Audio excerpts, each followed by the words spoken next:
Some called the Packers-Vikings game meaningless. For Barryn Sorrell, it was anything but.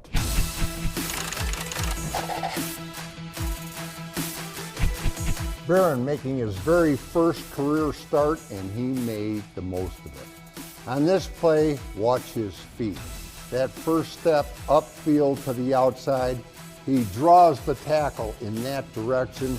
Then he comes back hard to the inside and uses his quickness and his hands to beat the blocker. Look at that. Left hand, right hand, into the backfield, and a nice, violent tackle. And on 1st and 10, the Vikings gain one, and they're already behind the chains. Same possession, 3rd and 1, and Barryn is going against Donovan Jackson, the Vikings' first-round draft choice and the starter all season long. Once again, Barryn using his hands extremely well. With his left hand, he forces the blocker further off balance, and with his right, he swims over the top and into the backfield, and bang, you talk about nose on the numbers. And on 3rd and 1, the Vikings lose one, and they are punting. One of the keys to pass rush is relentlessness. Perhaps it's the key. And here, Barryn gets chipped on, but he keeps coming. Then he gets blocked, but he keeps coming.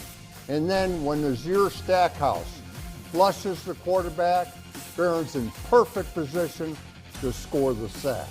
And not so incidentally, the Vikings are punting again. Here's the play that made all the highlight reels, and it starts with Jonathan Ford getting good push inside. Max Brosmer looks for a way to escape, and he winds up tripping over his own tackle. Brosmer gets up and seemingly shows the ref, "I've still got the football."